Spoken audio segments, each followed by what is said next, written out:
यो दोस्रो ब्रेकपछि पुनः स्वागत छ कार्यक्रममा। शनिबार बेलुकी 8 बजे प्रस्तुत हुने यो कार्यक्रम आइतबार बिहान 11 बजे पुनर्प्रसारण हुने गर्दछ। टिमको स्क्रिनमा कार्यक्रम सिर्जनाका सुसेली प्रस्तुत भइराखेको छ। मसँग हुनुहुन्छ विष्णु प्रसाद गौतम। तपाईको फेरि एउटा कविता सुनाऊ। यो मेरो कविताको शीर्षक चाहिँ सद्बुद्धि सबमा फिरोज भनेको छ। खास गरी यो भूकम्पपछि चाहिँ मान्छेमा वास्तवमा यो धन सम्पत्ति केही पनि रहेनछ भन्ने एउटा वितृष्णा र धनप्रतिको मोहप्रतिको चाहिँ एउटा अलि उदारता जस्तो पनि अब नेताहरूमा एउटा सहमतिको बिन्दुमा पुग्ने हो होइन। यी कुराहरूलाई लिएर एउटा सानो त्यो भावमा सद्बुद्धि सबमा फिरोज छ। मैले सुरु गरेँ त। मान्छेको मोह त्यो कस्तो भत्ता भुङ्ग भयो सबै, गगनचुम्बी महल सारा ध्वस्त भए जताततै, 81 हल्लियो धरती लाखौँ घर ढले त्यसै, फोन सम्पर्क विच्छेद भई हाहाकार भयो सबै, अन्नपात लुगा सारा वस्तु भाउ र मानिस, एकै चिहानमा ध्वस्त भए सारा हताहत, गोर्खा बारपा केन्द्र हुँदै दोलखा सिन्धुपाल्चोक, 14 जिल्ला बढी ध्वस्त कसको पो के पो चल्छ र, सिङ्गो जीवनको आर्जन छिनमै मट्टीमा मिल्यो, प्राकृतिक शक्ति त्यो कस्तो छिनभरमै सुहा भयो, ऐतिहासिक मठ मन्दिर धरहरा सबै ढले, डुङडुङ ती गनाई लास पहिरो भित्र सडी गले, 33 कोटी देवताको शक्ति खै के भई गल्यो, भूकम्पको शक्ति कत्रो विश्वमै त्रासदी बढ्यो, भूकम्पको क्षति हेर्दा मुटु नै ढक्क भई फुल्यो, विदेशीहरूको आस्था नेपालीहरूमा जुट्यो, राहत बाँड्न सबै तम्से राष्ट्रको छविसे पियो, सङ्घ संस्था सबै चन्दा दिनमा अघि देखियो, ढाँटी छली मरी मेटी सर्वस्व घर हो भन्यो, रङ्ग रेलिङ शङ्ख मर्मर सबै त्यसै खेरै गयो, भूकम्पको लीला हेरी सद्बुद्धि सबमा फिरोस्, राष्ट्र निर्माणको बाचा संविधान छिटै बनोस्, राष्ट्र निर्माणको बाचा संविधान छिटै बनोस्। राष्ट्र निर्माणको बाचा संविधान छिटै बनोस्। संविधान बनिसकेको छ। संविधानका केही पाटाहरूमा केही पक्षहरूको असन्तुष्टिका कुराहरू छन् होइन। त्यो पनि समयले सम्बोधन गर्दै जाओस्, अब हामीले यही कामना गरौँ। तपाईँले पहिलो कविता कहिलेतिर लेख्नुभयो होला? मैले पहिलो कविता चाहिँ म जनकपुरमा मैले अध्ययन गरेको हुँ। एसएलसी त्यहाँबाट पास गरेर म काठमाडौँ अध्ययन गर्ने क्रममा गएँ र जनकपुरमै अध्ययन गर्दाखेरि त्यतिखेरको उसमा चाहिँ अब विद्यार्थी भन्ने त्यो अपतन गान्तोकको एउटा कविता थियो। त्यो चाहिँ कोर्समै राखिएको थियो।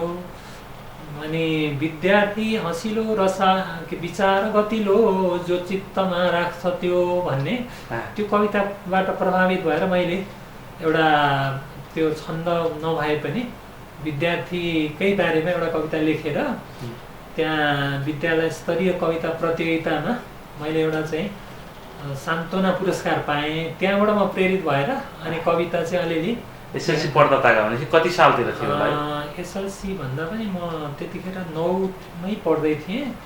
लगभग 35 सालतिर कुरा हो। 35 सालतिर कुरा हो। त्यो क्षण सम्झिँदा सम्मोहित बनाउँछ है?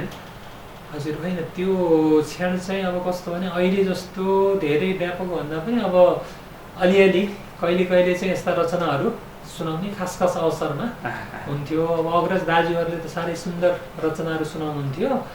अनि आफूलाई पनि यसो लेखौँ जस्तो लाग्यो उहाँहरूको रचना सुनेर अनि त्यतिखेर लेखियो। र त्यो नै मेरो एउटा चाहिँ एउटा भनौँ न सिर्जनाको उद्गम बिन्दु चाहिँ त्यहीँबाटै कविता लेख्न सुरु गरेको हुँ। समग्र साहित्यमा मकवानपुरकै समग्र साहित्यमा तपाईँलाई कस्ता कुराहरू चाहिँ बलशाली लाग्छन् र के चाहिँ नभइदिए हुन्थ्यो जस्तो लाग्छ यहाँको साहित्य? अब साहित्य वास्तवमा अब एउटा समाजलाई एउटा मार्गदर्शकको रूपमा साहित्य आउनुपर्छ होइन। समाजलाई एउटा सुधारको सन्देश दिनुपर्छ र अब साहित्यले चाहिँ समाजलाई एउटा विकृति होइन एउटा उन्नयनतर्फ डोर्याउन सक्नुपर्छ। र भनौँ न साहित्य भनेको एउटा हुन त अब अहिले साहित्यका पाठकहरू थोरै बिरलै पाइन्छन् होइन। रिचर्ड्सले मूल्य सिद्धान्तमा के भने दाँत कोट्याउने सिनको बरु बजारमा राख्यो भने बढी बिक्ला, तर साहित्यका पाठकहरू चाहिँ त्यति सीमित छन् भने चाहिँ अब साहित्य पढ्ने पाठकहरू त ज्यादै सीमित छन्। मान्छेले अब साहित्य पनि मूल साहित्य भनौँ न होइन, अब साहित्यका पनि विविध पक्षहरू छन्, त्यसमा क्वालिटीका कुराहरू छन्। मूल साहित्य पढ्ने सङ्ख्या चाहिँ कम छ यहाँ। मूल साहित्य पढ्ने चाहिँ कम छ होइन। जस्तै अब भनौँ न हाम्रो सुन्दरमणिजीको यो माधवी होइन पाठक कति भन्दा अब बुझेर पढ्ने बिरलै होलान्। मदनमणि दीक्षितको सुन्दरमणि होइन, मदनमणि दीक्षितको। अब यस्तै त्यो अब एउटा वैदिक साहित्य त्यति मार्मिक कुरा छ, तर पनि त्यसलाई बुझेर पढ्ने मान्छेहरू त बिरलै हुन्छन् होइन।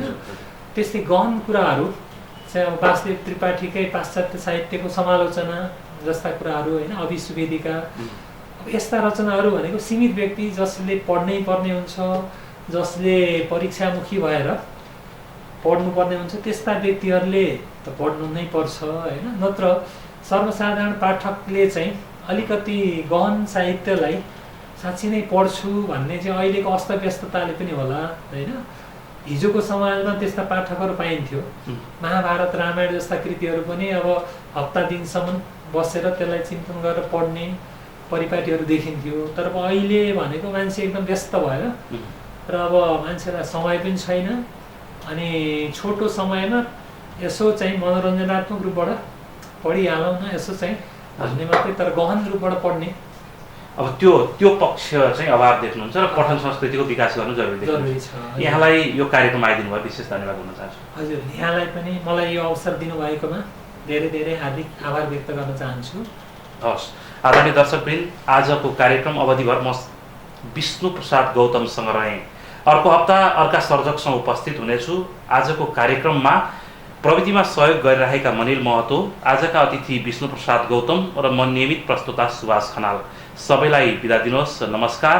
केही प्रतिक्रिया भए टिम टेलिभिजनमा यहाँले पत्रचार गर्न सक्नुहुन्छ, मेल गर्न सक्नुहुन्छ र सिर्नाका सुशीललाई सल्लाह सुझावहरू दिन सक्नुहुन्छ। आजको कार्यक्रमबाट सम्पूर्ण टिमलाई बिदा दिनुहोस्। हेर्दै बस्नुहोला टिम टेलिभिजन। नमस्कार।